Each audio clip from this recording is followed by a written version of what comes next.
Hi dears, എല്ലാവർക്കും നമസ്കാരം. മൗനരാഗം സീരിയലിൻ്റെ നാളത്തെ സൂപ്പർ ഹിറ്റ് പ്രമോ വിശേഷത്തിലേക്ക് എല്ലാവർക്കും സ്വാഗതം കേട്ടോ.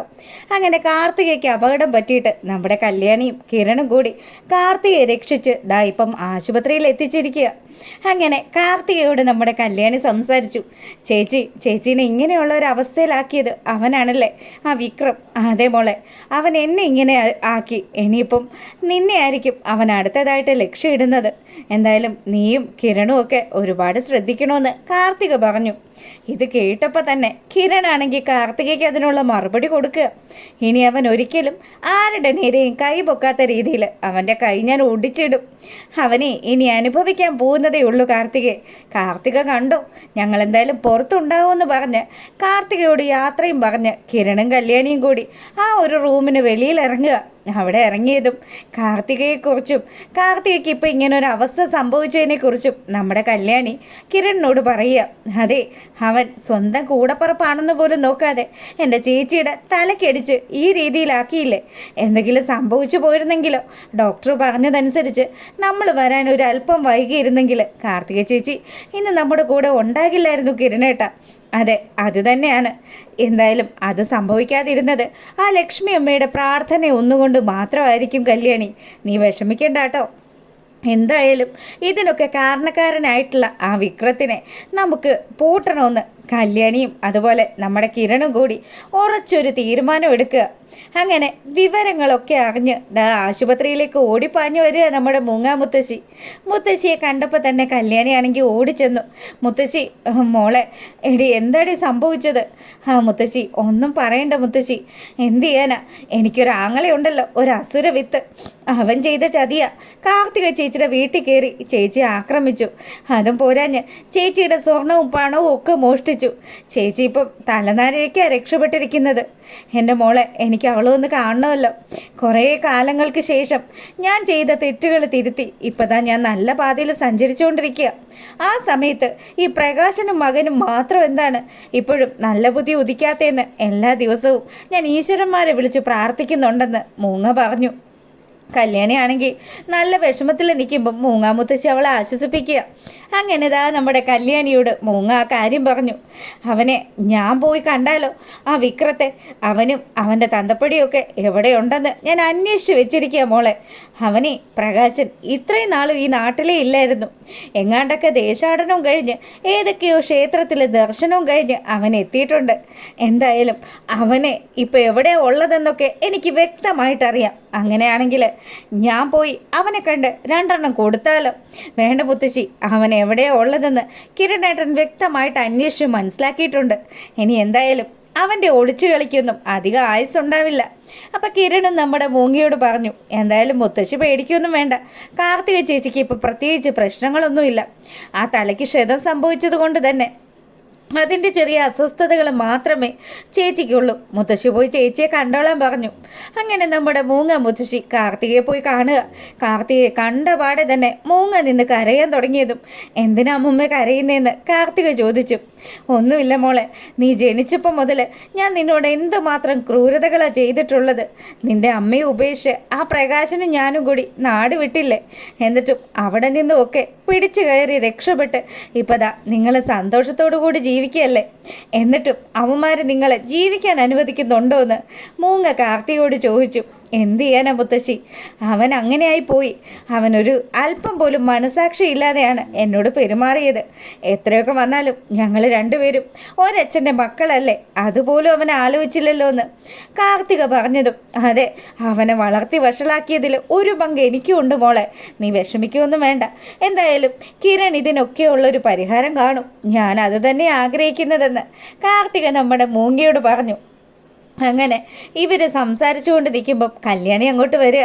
അപ്പം കല്യാണി പറയുന്നുണ്ട്, അമ്മുമ്മ ഇനിയിപ്പം ചേച്ചി അധികം സ്ട്രെയിൻ ചെയ്യിക്കണ്ട, ചേച്ചി ഒന്ന് റെസ്റ്റ് എടുത്തോട്ടെ. അതേ മോളെ, മോൾക്ക് വേദന ഉണ്ടോ എന്നൊക്കെ ചോദിച്ച് പാവം നമ്മുടെ കാർത്തികയുടെ കയ്യിലൊക്കെ പിടിച്ച് മൂങ്ങ വിശേഷമൊക്കെ ചോദിച്ചുകൊണ്ടിരിക്കുക. അങ്ങനെ ഇവിടെ ഈ കാര്യങ്ങളൊക്കെ നടക്കുമ്പം കല്യാണിയുടെ അടുത്ത് വന്ന് കിരൺ പറഞ്ഞു, അതെ, ഞാനൊരു സ്ഥലം വരെ പോയിട്ട് വരാം. നീ എന്തായാലും ഒരു കാര്യം കരുതിയിരുന്നോ? ഒരു സന്തോഷ വാർത്ത നിനക്ക് കേൾക്കാനായിട്ട് ഉണ്ടാകുമെന്ന് പറഞ്ഞ് കിരൺ അവിടുന്ന് പോയി. അങ്ങനെ കിരൺ നമ്മുടെ ആൽബിയും കൂട്ടിയിട്ട് നേരെ ചെല്ലുന്നത് പ്രകാശനും വിക്രവും താമസിക്കുന്ന ആ വാടക വീട്ടിലേക്കാണ്. അപ്പം വിക്രത്തിനാണെങ്കിലോ അവിടെ കിരൺ എത്തിയെന്ന് അറിഞ്ഞപ്പം തന്നെ വിക്രത്തിന് വെപ്രാളം തുടങ്ങി. അച്ഛാ, ആ കിരൺ ഇവിടെ മണത്തറിഞ്ഞു വന്നിട്ടുണ്ടല്ലോ, ഇനി എങ്ങനെയെങ്കിലും ഇവിടുന്ന് രക്ഷപ്പെടണം, അവൻ്റെ കയ്യിലെങ്ങാനും എന്നെ കിട്ടിയ പിന്നെ തീർന്നു. അങ്ങനെ നമ്മുടെ വിക്രം അവിടെ ഒരു റൂമിൽ പോയി ഒളിച്ചിരിക്കുക. ഈ സമയമാണെങ്കിൽ നീ പേടിക്കണ്ടടാ മക്കളെ, നിന്നെ ഒരുത്തനും വന്ന് ഒരു ചുക്കും ചെയ്യില്ല, ഈ അച്ഛനുണ്ട് നിൻ്റെ കൂടെ. അങ്ങനെ നമ്മുടെ പ്രകാശൻ ആ ഒരു കോളിംഗ് ബെൽ അടിക്കുന്ന ആ ഉമ്മറത്തേക്ക് അങ്ങോട്ട് വരിക.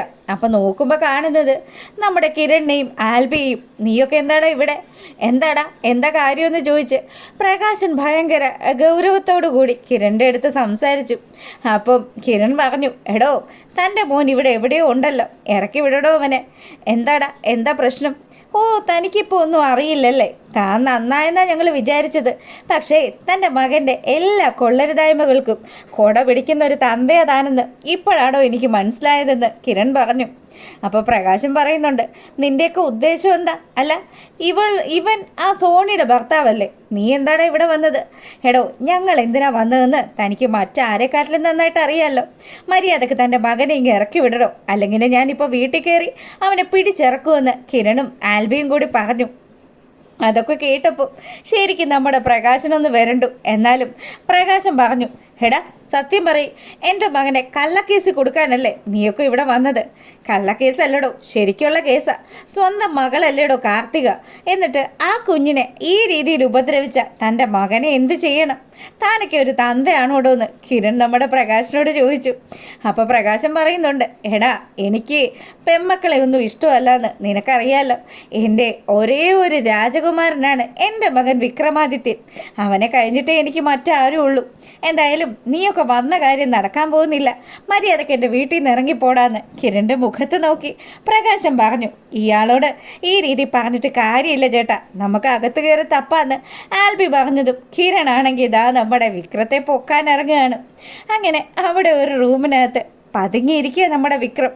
അപ്പോൾ വിക്രത്തിന് നല്ല പേടിയുണ്ട്, കിരണിൻ്റെ കയ്യിൽ കിട്ടിക്കഴിഞ്ഞാൽ നല്ല അടി കിട്ടുമെന്നുള്ള കാര്യം. അതുകൊണ്ട് തന്നെ അവൻ അവിടെ ഒളിച്ചു നിൽക്കുമ്പോൾ ഓരോ റൂമുകളും കയറി ഇറങ്ങി നമ്മുടെ കിരൺ ഈ വിക്രം ഏത് റൂമിലാണെന്ന് പരിശോധിച്ചുകൊണ്ടിരിക്കുന്നു.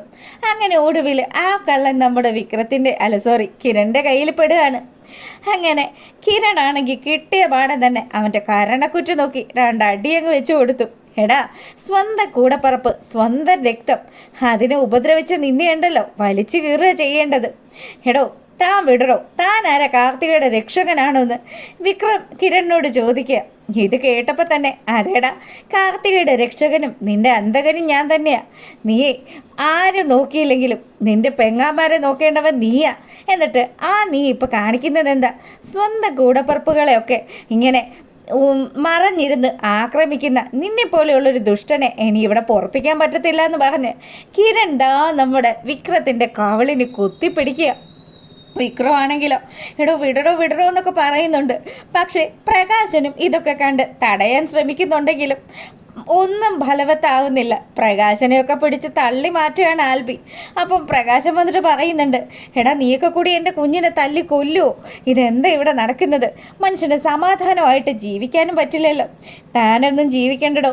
താനും തൻ്റെ ഈ മോനും തൻ്റെ ഈ മോൻ നാട് മുഴുവൻ നടന്ന് പ്രശ്നം ഉണ്ടാക്കി കട്ട് സമ്പാദിച്ചു നോക്കിയല്ലേടോ തനിക്ക് 3 നേരം ആഹാരം തരുന്നത്. എന്നിട്ട് ഒരല്പമെങ്കിലും തനിക്ക് മനസാക്ഷി കുത്തുണ്ടോ? ഇല്ല. 3 നേരം ഇരുന്ന് ഉരുട്ടി വിഴുങ്ങുന്നത് ഇവൻ പാവപ്പെട്ട ആൾക്കാരെയൊക്കെ ചതിച്ചുണ്ടാക്കുന്ന പണം കൊണ്ടാണ്. ഞങ്ങൾ അറിഞ്ഞടോ, രാജപ്പന് വരെ ഇപ്പോൾ വട്ടായി. രാജപ്പൻ്റെ വീട്ടിൽ കയറി മോഷണം നടത്തിയതും ഇവൻ തന്നെയാണ്. അവൻ തന്നെയാണ് കാർത്തികയുടെ വീട്ടിൽ കയറി അവളെ ആക്രമിച്ചതും അവളുടെ സ്വത്തുക്കളൊക്കെ തട്ടിയെടുക്കാൻ ശ്രമിച്ചതും. എന്തായാലും ഇതിനൊന്നും ഒരിക്കലും ഞങ്ങൾക്ക് മാപ്പ് തരാൻ പറ്റില്ല. നീ എന്താ പറഞ്ഞത്? കല്യാണിയെ നീ എന്തോ ചെയ്യുമെന്നല്ലേ? എടാ, കല്യാണി ഉണ്ടല്ലോ, നീയൊക്കെ ചിന്തിക്കുന്നതിലും അപ്പുറത്തെ രീതിയിൽ അവൾ വളർന്ന് പടർന്ന് പന്തലിച്ചു കഴിഞ്ഞു. ഇനി ഒരിക്കലും അവളെ ഒരു ചുക്കും ചെയ്യാൻ നിന്നെ കൊണ്ട് സാധിക്കില്ലടാ. അങ്ങനെയൊക്കെ പറഞ്ഞ് നമ്മുടെ വിക്രത്തിനെ പിടിച്ച് പഞ്ഞിക്കിടുകയാണ് കിരണും അതുപോലെ ആൽബിയും കൂടി ചേർന്ന്. അങ്ങനെ വിക്രമാണെങ്കിൽ നിലവിളിക്കുന്ന സമയത്ത് പ്രകാശൻ നിസ്സഹായനായിട്ട് അവിടെ അങ്ങനെ നോക്കി നിൽക്കുക. നെഞ്ചുവേദനയൊക്കെയുള്ള പ്രകാശനാണല്ലോ, അടുത്ത നെഞ്ചുവേദനയ്ക്കുള്ള ഒരു സ്കോപ്പ് തന്നെ അവിടെ കാണുന്നുണ്ട്. അപ്പം നാളെ ഫുൾ വിശേഷമായിട്ട് വരാം. അതുവരെ എല്ലാവർക്കും നല്ലൊരു രാത്രി. Okay, good night.